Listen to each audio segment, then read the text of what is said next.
Hi friends, welcome to Relax Recipes.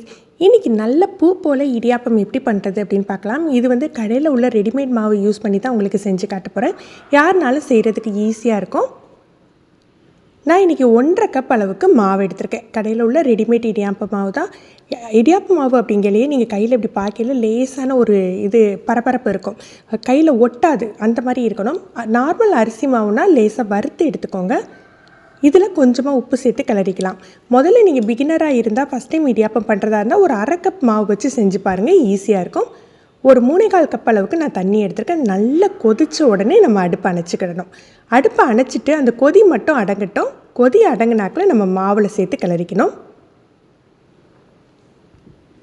மாவு வந்து எப்போதுமே நம்ம வந்து தண்ணி சேர்த்து வெந்நீர் சேர்த்து பிசைஞ்ச பிறகு கணிசம் கூடிடும். அதனால் நீங்கள் வந்து ஒரு கப்பாக கிளறிக்கிட்டிங்கன்னா ரொம்ப வசதியாக இருக்கும். நல்ல எக்ஸ்பீரியன்ஸ் ஆன பிறகு நீங்கள் மொத்தமாக போட்டு கிளறிக்கலாம். கொஞ்சம் கொஞ்சமாக சேர்த்து இந்த மாதிரி ஒரு கரண்டி காம்பை வச்சு கிளறி விட்டுக்கோங்க.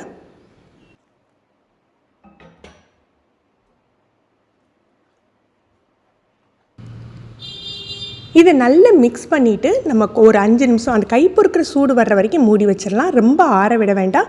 இடியாப்ப மாவு பொறுத்து தான் வந்து உங்களுக்கு அது எவ்வளோ வறுத்துருக்காங்களோ அது பொறுத்து தான் தண்ணி இழுத்துக்கும். நான் அதனால தான் 1.5 கப்புக்கு 3/4 கப் அளவுக்கு வெந்நீர் வச்சுருந்தேன். நம்ம கொஞ்சம் கொஞ்சமாக சேர்த்து கிளறியில் நமக்கு அளவு நல்லா தெரியும். இந்த மாதிரி இன்றைக்கி இட்லி தட்டில் தான் வேக வச்சுக்க போகிறேன். அதில் கொஞ்சமாக எண்ணெய் தடவிக்கலாம், இல்லை நம்ம துணி போட்டு கூட அவிச்சிக்கலாம்.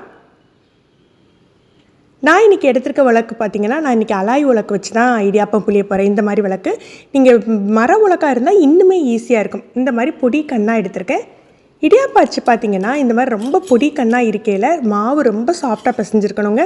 சின்ன சின்ன கட்டி இருந்தால் புளியறதுக்கு சிரமமாயிடும். அது உங்களுக்கு பருங்கண்ணு கிடச்சிதுன்னா நீங்கள் அந்த மாதிரி அச்சு வாங்கிக்கோங்க.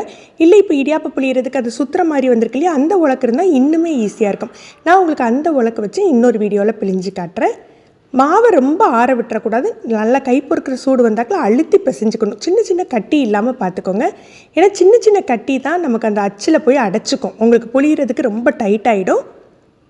உங்களுக்கு நல்ல பரு அச்சு கிடச்சிதுன்னா நீங்கள் பிகினராக இருந்தால் அந்த பரு அச்சை வச்சு பிழிஞ்சு பாருங்கள். ரொம்ப ஈஸியாக சுலபமாக புளிய வருங்க.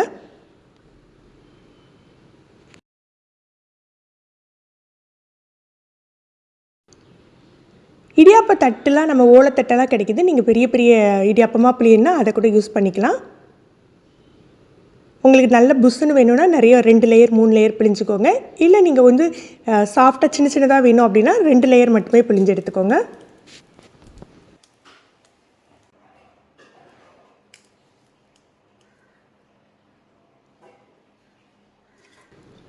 இது வறுத்த மாவு, அதுலேயும் கொதிக்கிற வெந்நீர் விட்டு பிசைஞ்சிருக்கோம். ஒரு 5 நிமிஷத்துலேயே சட்டுன்னு வெந்துடும். 5லேருந்து 7 நிமிஷம் மேலே வேக விட வேண்டாம். பாருங்கள், இடியாப்பம் நல்லா வெந்துட்டு கையில் கொஞ்சம் கூட ஒட்டாது.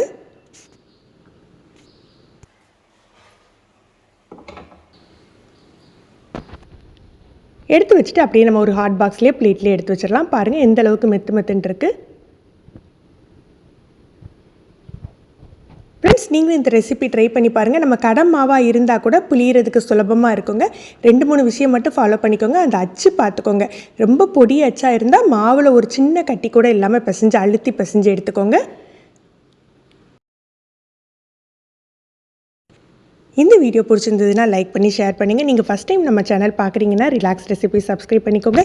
கீழே இருக்க பெல் பட்டனில் நீங்கள் ஆல்ங்கிற ஆப்ஷன் செலக்ட் பண்ணி வச்சுக்கிட்டிங்கன்னா நம்ம சேனலில் வீடியோக்கள் போட்ட உடனே உங்களுக்கு நோட்டிஃபிகேஷன் கிடைக்கும். Thank you.